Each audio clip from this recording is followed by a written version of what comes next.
She was left at the altar, humiliated in front of everyone, and vanished with nothing but a torn wedding dress and a broken heart. 5 years later, in a quiet park, he heard children laughing, and froze when 4 little boys turned around with his exact same eyes. What happens next will shake you to your core. Betrayal, redemption, and a decision that will change their lives forever. You won't believe how this story ends. Stay with me until the very last second. If this story gripped your heart, hit that subscribe button so you never miss our next episode. Tell us in the comments, would you forgive someone after 5 years? And don't forget to share this video with a friend who loves powerful, emotional stories. Let's spread this journey far and wide. The bells of St. Helena Church in downtown Chicago rang sharply, echoing through the spring air like a heartbeat. Inside, soft wedding music swelled, bouncing off the high ceilings. Guests filled the pews, whispering excitedly, adjusting corsages, taking quick photos on their phones. The smell of lilies drifted through the air. It should have been perfect. Jessica Moore stood in front of the tall mirror in the bride's room, her reflection trembling.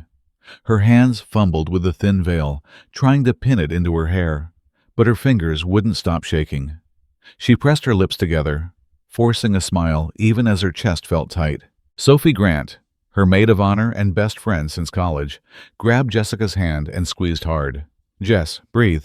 He's probably stuck in traffic. Don't panic," Sophie whispered, trying to sound calm but glancing at the clock with quick, worried eyes. Jessica nodded quickly, too quickly, trying to swallow the rising fear. Her stomach twisted. She looked down at the bouquet in her other hand, the white roses trembling from her grip. "It's fine. Ryan would never—" But her thoughts broke off as the minutes ticked louder and louder in her head. The wedding march should have started by now. She turned back to the mirror, pulled the veil tighter, but the pins slipped again. Her breathing picked up. A sharp knock on the door made both women flinch. Sophie darted over and opened it, her smile already rehearsed, until she saw who stood there. Father Andrew, the priest, filled the doorway. His expression was grave, his lips pressed tight as if he didn't want to say the words. Jessica froze. She didn't even need him to speak to feel the sudden chill in the room. But he spoke anyway, low and heavy, every word landing like a blow. "Jessica, Ryan isn't coming." For a heartbeat, the world went silent. The music outside, the whispers, even Sophie's gasp, it all vanished into a ringing emptiness. Jessica's bouquet slipped from her hands, hitting the floor with a soft thud that sounded impossibly loud. She couldn't move, couldn't breathe. Her heart hammered against her ribs so hard it hurt. "No," she whispered, shaking her head slowly, violently. "No, that's not— he wouldn't—" Her voice cracked, raw. Her knees wobbled, and she grabbed the edge of the vanity, smearing her lipstick against the back of her hand as she wiped away tears that wouldn't stop coming. Sophie reached for her, but Jessica pulled away, stumbling back. "No!" she shouted, louder this time, startling even herself. Gasps rippled from the hallway as a few guests peeked in, eyes wide. Jessica didn't care. Her veil slipped sideways as she stormed toward the door. Sophie tried to catch her arm, pleading, "Jess, wait, let me—" But Jessica ripped her arm free. Her heels clacked against the marble as she shoved the door open. Sunlight spilled through the church, bright and cruel. She could feel hundreds of eyes turn toward her, curious, confused, whispering. But her vision blurred through hot tears. She ran down the aisle, the train of her dress dragging and snagging against the carpet. Someone stood, reaching out, but she swerved around them. Her bouquet lay forgotten in the corner. A little girl dropped her petals mid-step, watching the bride sprint away. "Jessica!" Sophie's voice echoed behind her, desperate. But Jessica didn't stop. She slammed through the heavy oak doors, spilling out onto the stone steps of St. Helena. The cool wind hit her face, ripping at her veil. The city noise roared back to life, cars honking, people murmuring. But all she could hear was her own ragged breathing and the pounding in her ears. She stumbled down the steps, gripping the rail for balance. Her white dress caught on the edge of the stone and tore, streaked with dirt as she yanked it free. Tears streaked her cheeks, smudging her makeup into dark lines. She didn't even look back. Across the street, drivers slowed, staring, some lifting their phones. But Jessica didn't care. She pushed through, stepping off the curb without looking, ignoring the shouted warnings. A horn blared. She jumped back, nearly falling. She didn't stop moving, didn't stop shaking her head, whispering to herself, "No, no, no." Inside the church, guests exchanged shocked looks, some murmuring rumors already. Sophie stood in the doorway, helpless, her hands over her mouth. And up in the second-floor gallery, unseen by most, a man in a dark suit watched from the shadows. His phone was in his hand, knuckles white, jaw clenched tight. He turned away before anyone saw him, his face twisted with something between regret and fear. Jessica didn't see him. All she felt was humiliation burning through her chest, betrayal clawing at her throat. She vanished into the Chicago streets, the veil fluttering loose behind her like a torn piece of her heart, leaving behind a stunned crowd, a ruined wedding, and a story no one there would ever forget. Jessica didn't stop running until the cab door slammed shut behind her. The veil still clung crookedly to her hair, the torn edge of her wedding dress brushing against the cab floor. Her hands shook so badly she could barely pull the crumpled invitation from her clutch. She stared at the gold lettering, her name, his name, the date, and something in her snapped. With a sharp tear, she ripped the invitation in half. Then again, shreds of paper scattering onto the cab seat. The driver glanced in the rearview mirror, but said nothing. Jessica yanked off her wedding ring, stared at it with wet, furious eyes, and then dropped it into the half-finished cup of coffee she had been clutching. The ring sank, disappearing beneath the dark liquid. Her chest rose and fell as anger and humiliation collided in her throat. "Ma'am, where to?" the driver asked carefully. Jessica's voice was hoarse but steady. "The bus station, now." The taxi weaved through downtown traffic, neon lights flashing across the window. Jessica sat back, gripping her small suitcase, jaw tight. Every honk outside felt like another stab in her chest. "I will never be humiliated again," she thought, her nails digging into her palm until it hurt. Minutes later, she pushed through the glass doors of the station. The late-night terminal buzzed with quiet conversations, the smell of coffee and wet asphalt hanging in the air. Jessica marched to the counter, her torn dress dragging against the dirty tiles. The clerk behind the glass looked up in surprise. "One ticket. Anywhere far from here?" she demanded, voice trembling but firm. The clerk hesitated. "The last outbound tonight is to Springfield, Ohio. Leaves in 10 minutes. Jessica nodded sharply. "I'll take it." She shoved cash through the slot, snatched the ticket, and turned without another word. On the platform, the wind cut through her thin dress. She clutched her suitcase with both hands, feeling the weight of everything she was leaving behind. People stared, a bride alone in the middle of the night. But she didn't care.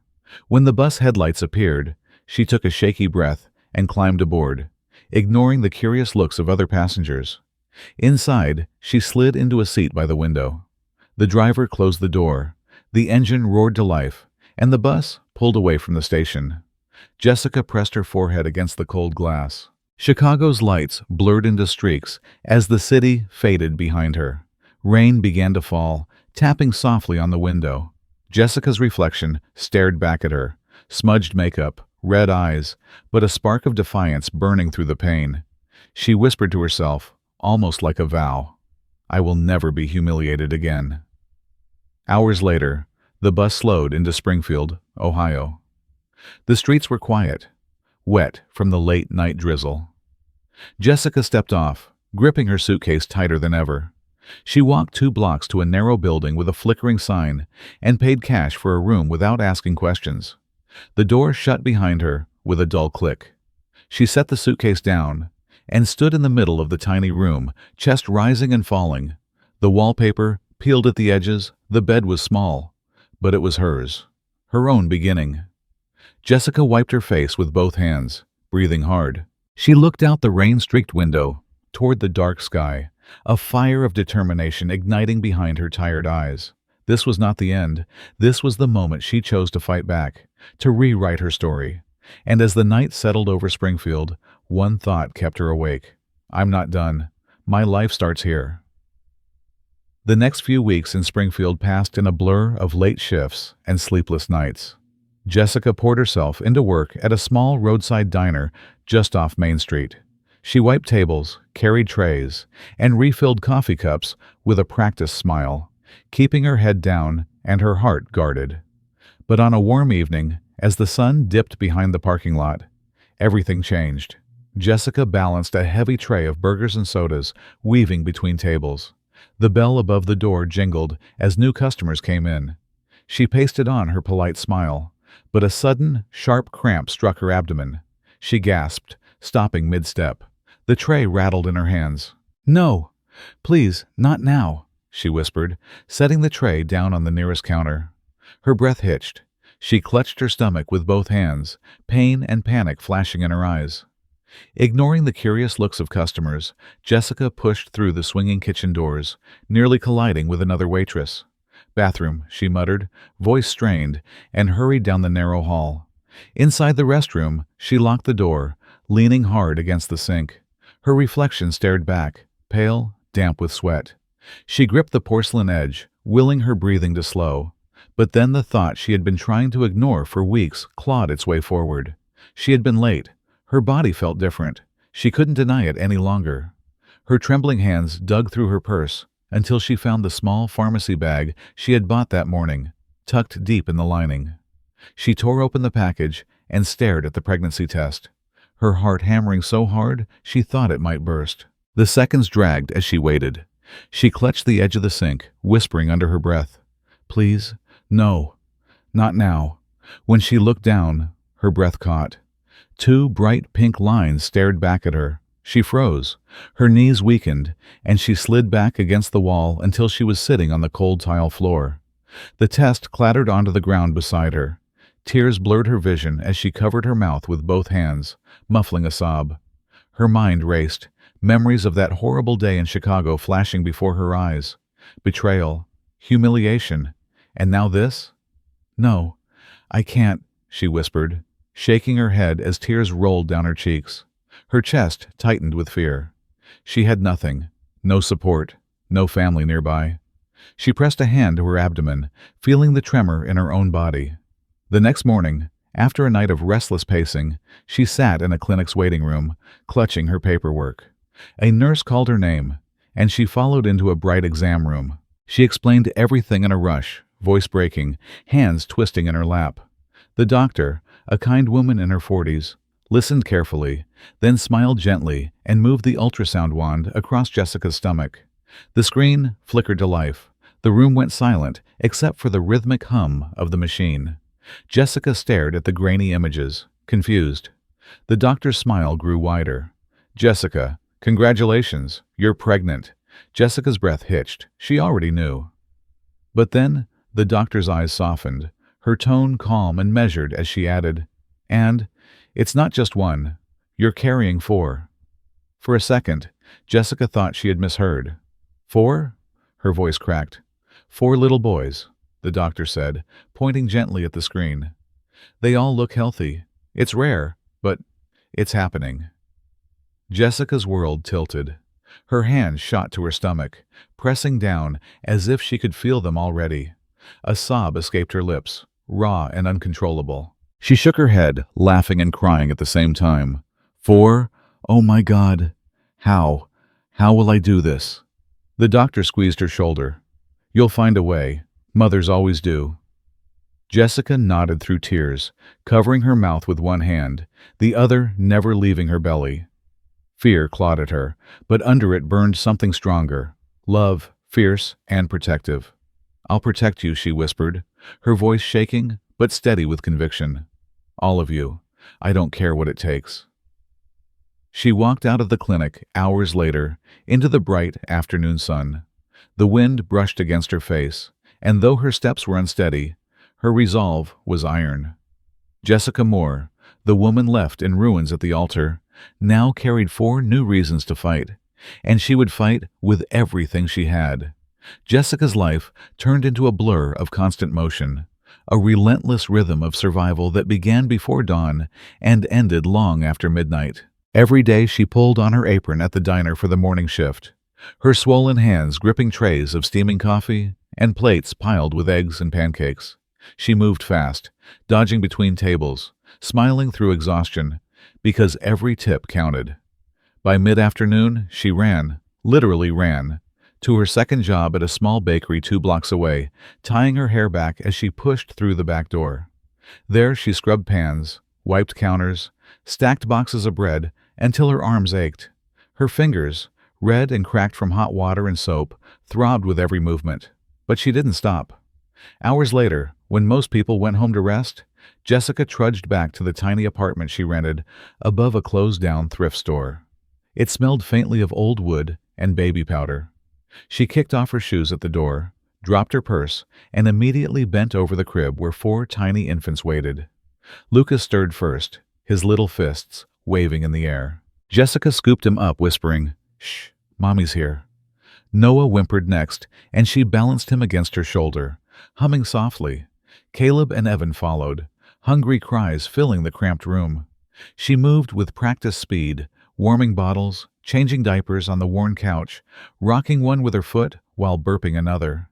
The clock crept toward midnight, but Jessica didn't stop.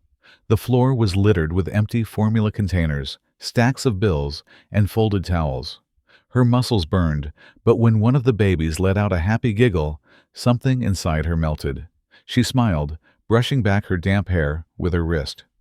Later, when the boys finally slept, 4 tiny chests rising and falling in sync, Jessica sat alone at the small kitchen table. She spread out overdue utility bills, the receipt from the daycare she couldn't yet afford, the paycheck stub that already felt like a joke. Her fingers tightened around a pen as she did the math again and again, biting her lip until it bled. Rent, formula, diapers. How do I make this work? She took a shaky breath and looked over at the crib. The babies shifted softly, making little noises in their sleep. Jessica's tired eyes softened, and the corners of her mouth lifted just a little. "I don't need anyone," she whispered into the stillness, her voice low but fierce. "Just us. We'll make it." The weeks bled into months. Jessica's hands developed calluses. Her shoulders ached, but she learned to do everything faster. She strapped 2 babies into carriers, pushed the stroller with one hand, and balanced groceries in the other. Neighbors sometimes stared or whispered, but she kept her head high. There were nights when tears stung her eyes as she rocked a feverish child. Her back pressed against the peeling wallpaper. There were mornings when her legs trembled climbing the stairs, but she kept climbing. Every time doubt whispered in her ear, she looked at those 4 faces, and the fire inside her reignited. One evening, after an especially brutal double shift, Jessica trudged through the door, her uniform stained and her feet blistered. She was too tired to even untie her apron. But then Lucas let out a loud giggle that turned into a contagious baby laugh. The others followed, their little voices filling the room like music. Jessica dropped to her knees, laughing through tears, pulling them close despite the exhaustion. In that cramped apartment, surrounded by bills and chaos, Jessica felt something she hadn't felt in months. Hope. It wasn't easy. It was far from over. But those giggles reminded her why she fought every day. She stood, wiping her eyes, and whispered again, stronger this time, "I don't need anyone, just us." And with that, Jessica squared her shoulders, ready to face the next day, whatever it would bring. Because in that moment, she knew one unshakable truth. Her children were worth every single sacrifice. The late afternoon sun poured over the small park in Springfield, the kind of golden light that made everything look softer, calmer. But for Jessica Moore, it was just another busy day off. She spread a blanket under an old oak tree, setting down juice boxes and a few sandwiches. Her 4 boys, Lucas, Evan, Caleb, and Noah, were already sprinting toward the open field, their laughter echoing through the air like music. "Stay where I can see you," she called, shading her eyes with one hand. Lucas kicked the ball first, sending it rolling across the grass. Caleb chased after it, his little legs pumping as fast as they could go. Evan stumbled, laughed, and tackled Noah into the grass. Their shouts and giggles mixed with the distant hum of cars and the soft rustle of leaves. Jessica exhaled slowly, just watching. For a rare moment, she let herself relax. 5 years of struggle had built her into someone unbreakable, or so she thought. She reached into her bag, pulling out a bottle of water, her eyes following the game. That's when it happened. Across the street, a man in a dark jacket slowed his pace as the sound of children's laughter carried on the breeze. He turned his head, scanning the field, and froze mid-step. His eyes locked on the four boys. His breath caught. It felt like the world had slammed on its brakes. Ryan Carter. Jessica didn't see him at first. She was busy brushing crumbs off her jeans. But when she glanced toward the sidewalk, her heart stopped. He stood there, rooted to the spot, staring at her children with an expression she couldn't read. Shock, disbelief, something deeper. Her pulse spiked. Every muscle in her body tensed. Memories came crashing in. The church, the bouquet hitting the floor, the way her heart shattered. Her throat tightened. Ryan moved. Slowly at first, then with purpose, crossing the park boundary and stepping onto the grass. Jessica's mind screamed at her to move, but her legs wouldn't respond. Then his voice cut through the air, rough and hesitant, but clear enough to make her chest seize. "Jessica?" She jolted as if struck. Her eyes snapped to him. 5 years melted away in an instant, leaving only raw fear and fury. Her hands curled into fists, her heart racing so fast it hurt. "Boys," she called out, louder than she intended. "Now! We're leaving!" Lucas paused mid-kick, confused. "Mom?" "Now!" Her voice cracked, urgent, desperate. The boys abandoned the ball and ran toward her, wide-eyed. Jessica grabbed the nearest two by the hands, motioning for the others to stay close. Her chest tightened as Ryan closed the distance, each step deliberate. "Jessica, wait!" he called. But she didn't stop. Her legs finally obeyed, pushing her forward, almost dragging the boys along. Her mind raced. Not here. Not in front of them. Ryan's footsteps quickened behind her. "Jessica," he shouted again, his voice trembling now. "Are they mine?" The words cut like glass. Jessica stumbled, but caught herself, clutching her sons tighter. Her vision blurred with sudden tears, but she didn't answer. She couldn't. She spotted a taxi parked at the curb. Without thinking, she bolted, pulling the boys behind her, weaving through people on the path. Ryan followed, breathless, reaching out as if he could stop her with a touch. "Jessica, please." His voice cracked, full of disbelief and something like regret. But Jessica didn't look back. She yanked the door open, shoving the boys inside, her voice sharp. "Drive. Now." The driver blinked, startled, then hit the gas. The cab jerked forward. Jessica's heart pounded in her ears as she looked out the rear window. Ryan stood in the middle of the park path, hands on his head, eyes locked on the disappearing taxi. Inside the cab, Jessica's grip on her sons trembled. Her mind was chaos. Fear, anger, heartbreak crashing together. But one thought roared louder than the rest. "I will not let him take them.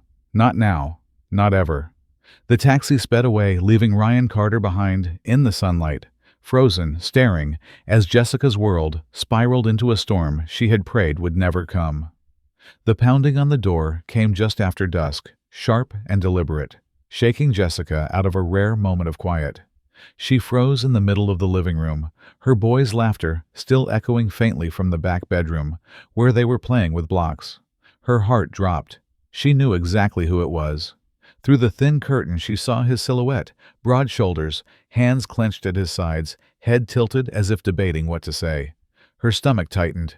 Jessica opened the door just enough to block the frame with her body, her hand gripping the edge so hard her knuckles went white. Ryan Carter stood there, his expression tight with regret and a kind of determination she hadn't seen in 5 years. His eyes darted toward the small apartment behind her, as if searching for the boys. "You have no right," Jessica snapped, her voice shaking despite her effort to sound strong. Ryan stepped forward, desperation cutting through his calm. "Jessica, please, they're my sons. I didn't know, but now I do. I'm not walking away this time." Her grip on the doorframe tightened. Her heartbeat thudded painfully in her chest. "You think you can show up and claim them like Like property? You left me, Ryan. You left me standing there, in front of everyone. His jaw clenched, but he didn't back away. I made a mistake, but they're still my sons. If you won't let me see them, I'll go to court if I have to. The words hit her like ice water. Court, judges, papers, strangers deciding her children's fate. Her breath caught, and her hands trembled as fear and fury mixed in her veins. You wouldn't dare, she whispered, but her voice broke at the end. Ryan's eyes softened, but his tone stayed firm. I will. I have to. They deserve to know their father.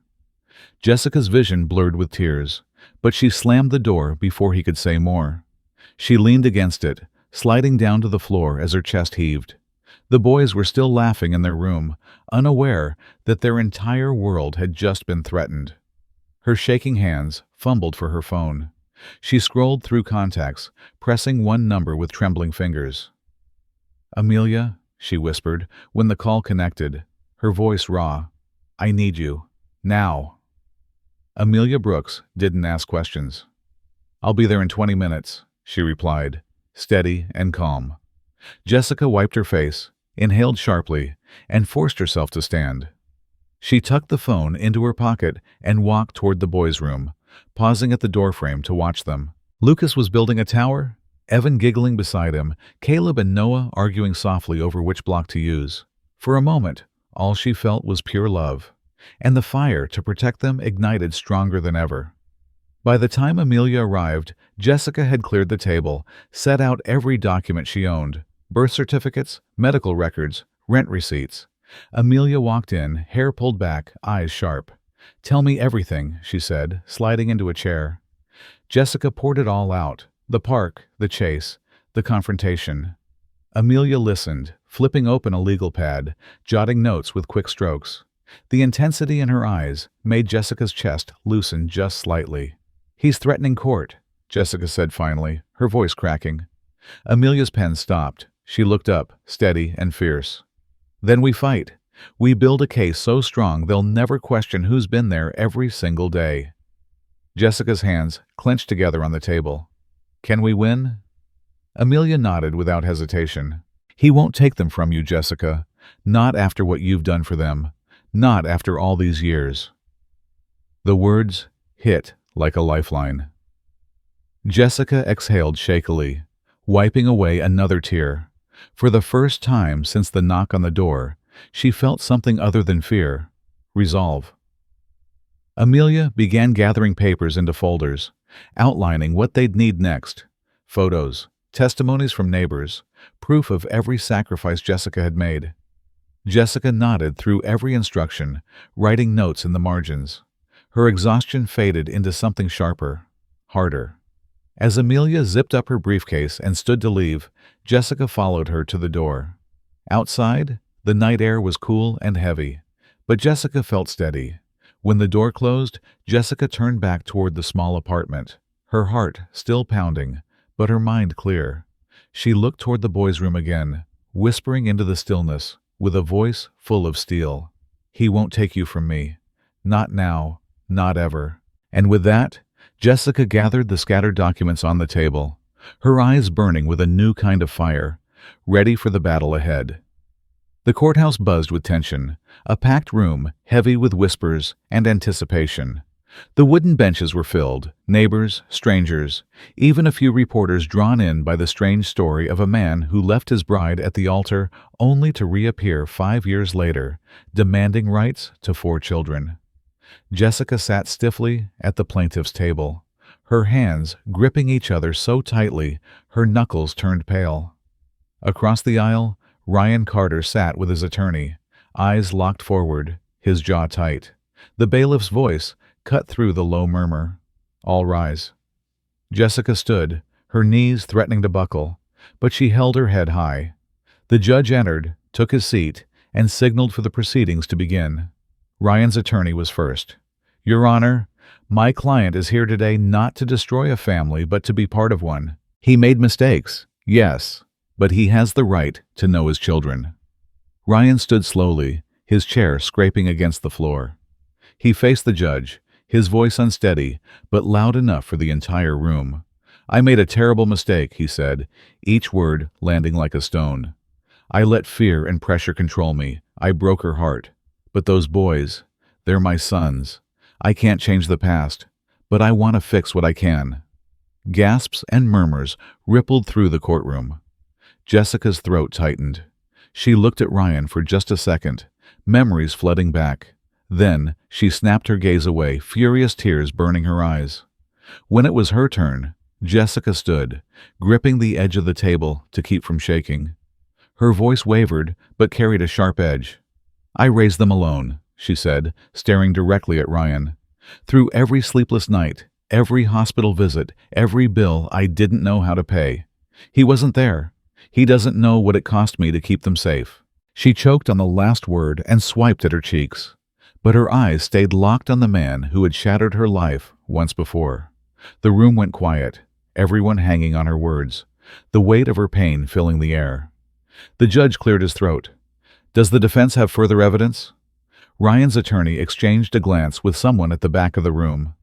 A side door opened, and a frail woman with silver hair stepped in, leaning on a cane. A few people in the crowd whispered her name. Margaret Lee, once a housekeeper for Ryan's family. Jessica blinked, confused. Ryan straightened in his seat, surprise flashing across his face. Margaret's steps were slow, but her voice carried strength. "I worked in the Carter home for 20 years, she began, gripping the rail of the witness stand. "And I know what happened before that wedding. It wasn't Jessica who failed him. It was his family." The courtroom froze. Ryan's lawyer motioned for her to continue. Margaret's hands trembled, but her words came clear. "Ryan's mother didn't want him to marry her. She said Jessica wasn't good enough. She threatened to cut him off, told him he'd ruin everything if he went through with it." Margaret's eyes darted to Ryan. And she wasn't alone. Stella Hayes, yes, the woman beside him then, helped convince him. Jessica's jaw dropped. A loud murmur swept the benches. Ryan turned sharply toward Stella, his face draining of color. You knew?" His voice cracked, raw and full of disbelief. Stella shifted in her seat, refusing to meet his gaze. Her manicured hands clenched around her purse, her lips pressed tight. The cameras caught every detail. How she bit her cheek, how her eyes darted to the exit. "Answer me!" Ryan's voice rose, echoing off the courtroom walls. Stella finally looked up, her face pale. "It wasn't just me. Your mother." "Stop!" Ryan cut her off, pain flashing across his face. The room erupted. Gasps, whispers, a few stunned exclamations. The judge banged his gavel. "Order! Order!" Jessica sat frozen, her breath shallow.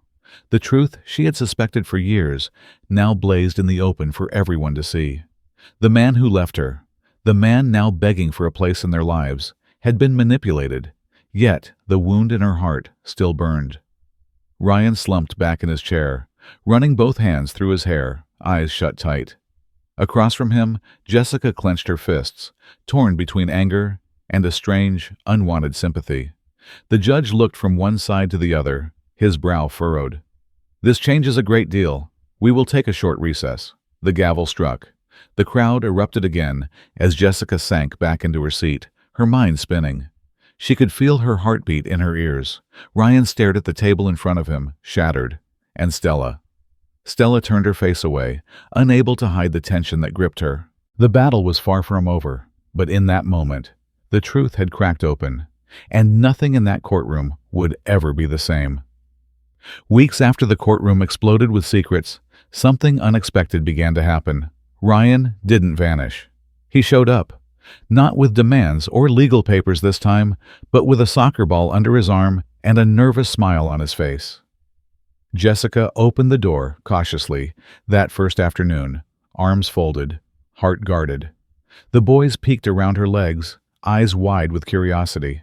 "Just let me spend time with them," Ryan said softly, almost pleading. "No arguments, no fights, just time." Jessica hesitated, every instinct screaming to shut the door. But the boys' eyes sparkled with questions they were too young to voice. After a long pause, she stepped aside. 1 hour, that's it. The very next day, Ryan was in the backyard with Evan, who Ryan nicknamed Mason since he liked building things, trying to teach him how to kick a soccer ball without tripping over his own feet. The ball rolled crookedly across the grass, and Mason groaned. Ryan laughed, crouched down, adjusted the boy's stance. "Plant your foot here, bud. Swing through. Try again." Mason's second kick soared higher, and he squealed with pride. Jessica stood in the doorway watching, arms crossed, but lips pressed tight to stop a smile. Later that week, Ryan sat cross-legged on the living room floor with Caleb, helping him piece together a small robot from scattered plastic parts. Caleb's brow furrowed in concentration, while Ryan held the instructions sideways, pretending to understand. "I think this piece goes here," Ryan said, only for Caleb to correct him with a grin. The robot's head popped into place, and Caleb cheered. At the kitchen table, Lucas spread out his math homework with a heavy sigh. Ryan pulled up a chair, rolling his sleeves. "Fractions, huh? Let's tackle them together." Jessica hovered near the stove, pretending to wash dishes, but listening closely. Lucas's excitement grew as Ryan broke down the problems into simple steps, celebrating every correct answer with a high five. Noah, the quietest of the four, sat by the window sketching in his notebook. Ryan crouched beside him, eyes scanning the little drawings of trees and clouds. "That's really good, buddy," Ryan said sincerely. "You should show me how you do that shading." Noah's shy smile lit up his face as he handed Ryan a pencil, guiding him through strokes. The apartment, once filled only with Jessica's tired footsteps and the boys' chatter, now echoed with a new sound: laughter. Real, unguarded laughter. Jessica found herself pausing mid-chore, leaning against the doorframe as she watched. Her throat tightened, her eyes burning unexpectedly. One evening, Ryan insisted on helping clean up after dinner. He rolled up his sleeves and grabbed a dish sponge like a man on a mission. Within minutes, the sink overflowed with suds, and water splashed across the counter, dripping onto the floor. "Whoa, okay. Maybe not like that," Jessica exclaimed, rushing in with a towel. Ryan looked up, soap bubbles on his arm, grinning sheepishly. "I swear I'm better at soccer than dishes." Jessica let out a laugh, an actual laugh that startled her. It was sharp and sudden, then softer, like a sound she hadn't heard from herself in years. The boys froze, then giggled too, clapping their hands as if their mom's laughter was some kind of victory. That night, after the boys were asleep, Jessica lingered in the kitchen doorway watching Ryan dry the last plate, careful this time, his movements slow and deliberate. He caught her gaze and gave a small, uncertain smile. She didn't smile back, not yet, but she didn't look away either. In the days that followed, the routine continued. Ryan came by after work, never empty-handed. A sketchbook for Noah, new math flashcards for Lucas, a soccer net he set up in the backyard, and extra batteries for Caleb's robot. He never pushed, never crossed boundaries, always leaving when Jessica said it was time. She still kept her guard up, still reminded herself of the pain he caused. But each day, as laughter returned to her home, and the boys ran to the door shouting, "Dad!" with bright eyes, the walls around her heart began to crack. Jessica watched from the kitchen as Ryan tossed the ball with Evan again, her arms folded, her lips pressed tight. But this time, the tears in her eyes were not from anger. They shimmered with something softer, something she hadn't allowed herself to feel in years: hope. For the first time since that day at St. Helena, Jessica thought to herself, maybe people can change. Maybe, just maybe, we're building something new. The late afternoon sun spilled across the open fields outside Springfield, bathing everything in a warm orange glow. A gentle breeze moved through the tall grass, carrying the sweet scent of wildflowers. Jessica stood near the edge of the field, watching her four boys chase each other between rows of blossoms. Their laughter echoed through the air, light and unguarded. For the first time in years, her heart felt steady. Ryan was standing a few feet behind her, quiet, almost nervous. Over the past months, he had shown up again and again, teaching, helping, apologizing without words. Jessica had seen the change in him, but she never expected what he was about to do. "Jessica," Ryan called softly. She turned, brushing her hair from her face, squinting in the golden light. He stepped closer, the crunch of gravel beneath his boots the only sound for a moment. He reached for her hand, his grip warm, steady. "I've wanted to say this for weeks," Ryan began, his voice low but trembling with emotion. "I know I don't deserve it. I know I broke something I thought could never be fixed. But you gave me the chance to be a father. You gave me the chance to be better." Jessica's breath caught. Her heart pounded against her ribs, memories of the heartbreak clashing with the months of slow healing. Ryan took a deep breath, then dropped to one knee in the middle of the flower field. The sunlight hit his face, and for the first time, Jessica saw no hesitation there, only hope. He pulled a small black box from his pocket and opened it, revealing a simple, elegant ring that glimmered in the fading light. "Jessica," he said, his voice breaking, "give me a second chance. Marry me." The world went still. Jessica froze, her hands covering her mouth. Her heart thudded so loudly she could barely hear anything else. Tears welled in her eyes, blurring the sight of the man kneeling before her. "Mom!" Lucas's voice cut through the silence. She turned to see all four boys sprinting toward her, faces lit with excitement. Evan tripped, and Caleb grabbed his hand, pulling him along. Noah and Lucas ran ahead, breathless. "Say yes, Mom!" Lucas shouted, his little hands cupped around his mouth. "Yeah, Mom, say yes," Noah echoed, bouncing on his toes. Jessica's legs trembled as she looked from Ryan to her children. The years of pain, the endless nights, the walls she built around her heart, they all came crashing down at once. A sob tore from her chest. "Yes," she whispered, then louder, tears streaming down her face. "Yes." Ryan let out a breathless laugh, sliding the ring onto her finger before pulling her into his arms. The boys whooped with joy, tackling them both in a flurry of hugs and laughter. The five of them tumbled into the wildflowers, a mess of tears, smiles, and sunlight. Jessica clung to Ryan, burying her face in his shoulder, as laughter bubbled up through her tears. The boys jumped around them, shouting, "We're a family! We're a family!" Their voices carried across the field like music. Weeks later, on a bright Saturday morning, the little white chapel in town was filled with the sound of soft guitar music and quiet whispers. It was nothing like St. Helena years ago. No grand decorations, no hundreds of guests. Just close friends, a few neighbors, and four little boys dressed in tiny suits, each carrying something special. Lucas clutched the rings, walking carefully down the aisle. Caleb carried a bouquet almost bigger than himself. Evan held a small pillow, proud and serious. Noah scattered petals, with a shy grin. Jessica walked toward Ryan, her white dress simple but glowing in the morning light. When their eyes met, the world outside vanished. The vows were short, heartfelt, spoken through tears and laughter. When the officiant pronounced them husband and wife, Ryan kissed her softly, holding her as if he'd never let go again. The boys cheered, wrapping their arms around their parents as guests wiped at their own tears. That evening, as the sun dipped behind the trees, Jessica stood at the edge of the small reception, watching her sons chase each other through the grass while Ryan laughed with them. Her hand rested on her new ring. Her chest swelled with a peace she hadn't known she was searching for.